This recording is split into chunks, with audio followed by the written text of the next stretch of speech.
Most people start off their day with a cup of coffee or with a bowl of cereal. What do these two food options have in common? If you said dairy, you'd actually be right. In fact, a lot of the food that we consume on a daily basis has dairy within it.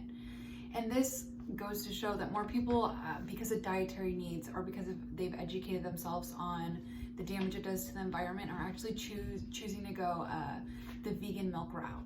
I personally went dairy-free a year ago. It's the best decision I ever made. I actually love it so much, and I love telling people about it because I feel so much better on a daily basis because I went dairy-free. So throughout my speech, I want to look at some of the negative issues that surround milk consumption. I'm then going to look into why the milk industry is thriving right now. And lastly, I'm going to look at some solutions for this problem that's happening in the United States. So to start with, many negative concerns surround the milk consumption.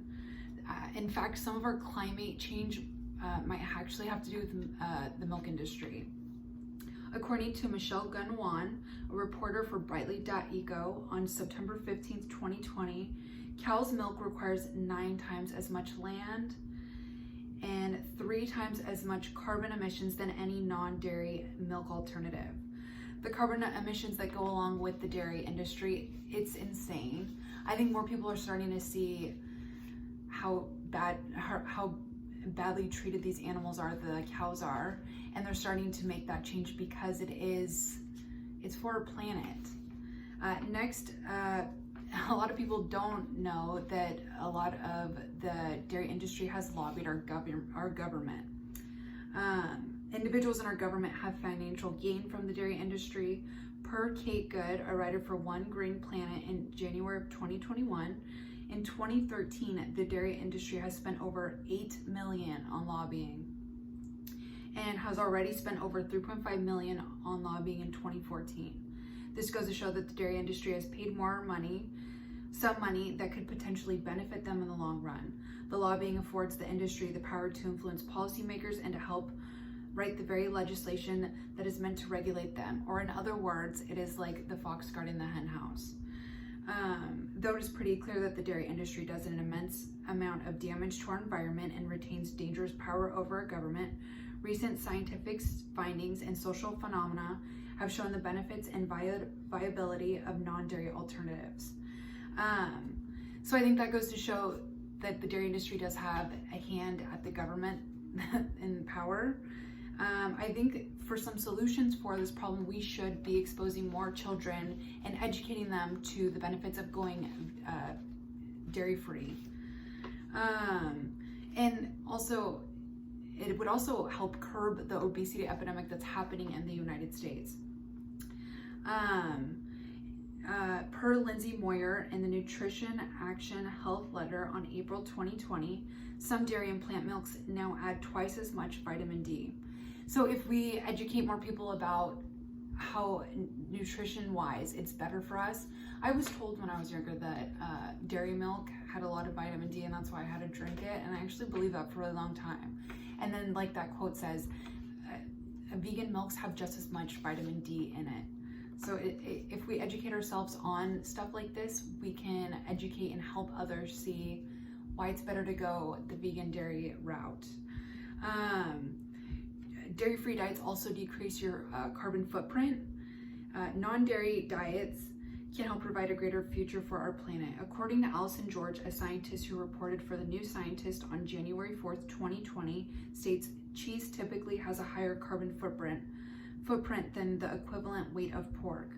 So by making the switch to dairy-free, you are essentially decreasing your carbon footprint, and that's helping the planet for future generations, for your future generations, for your children's future generations. The next solution is from what I've been starting to see, is a lot of larger corporations are making the switch to dairy-free vegan. I just drove by Burger King the other day and I actually saw the vegan options they had, which is crazy to me because I remember when having to get dairy-free stuff was so out of the norm. Essentially it's like a bandwagon. A lot of these big corporations are hopping on it because they see the amount of money they can make from it.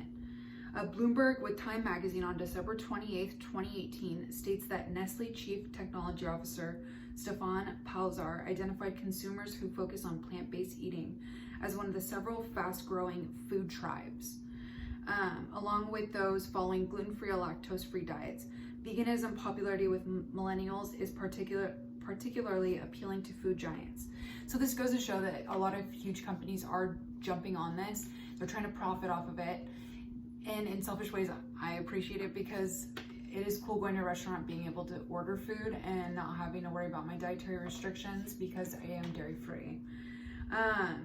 Not only that, going dairy-free has so many positive benefits for your health and your life and longevity.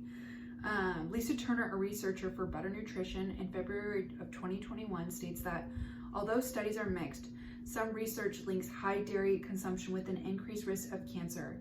In one study, women who consumed 1/4 to 1/3 cup of cow's milk per day had a 30% increased chance of getting breast cancer.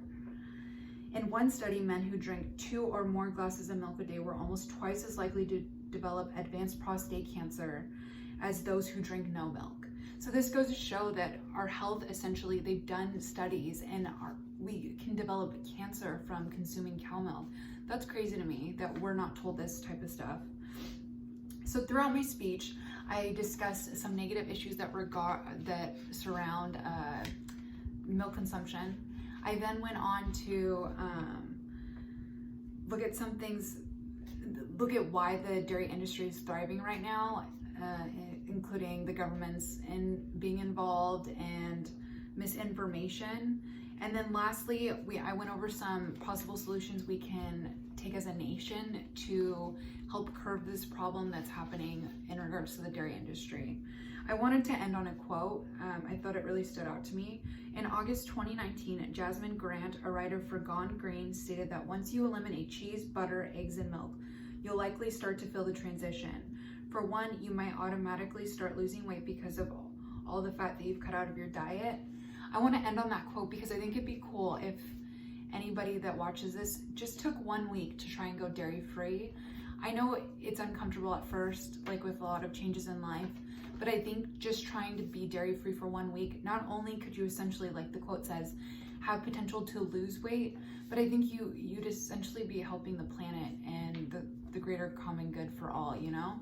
So I wanted to end with that. I really urge you guys to try dairy-free. There's so many good options. I go to the store and I go to Sprouts and they have so many cool different things that are dairy-free, and it's like dips, like queso dips, and it's dairy-free and it tastes really similar. So thank you for listening. I hope you guys have a great day.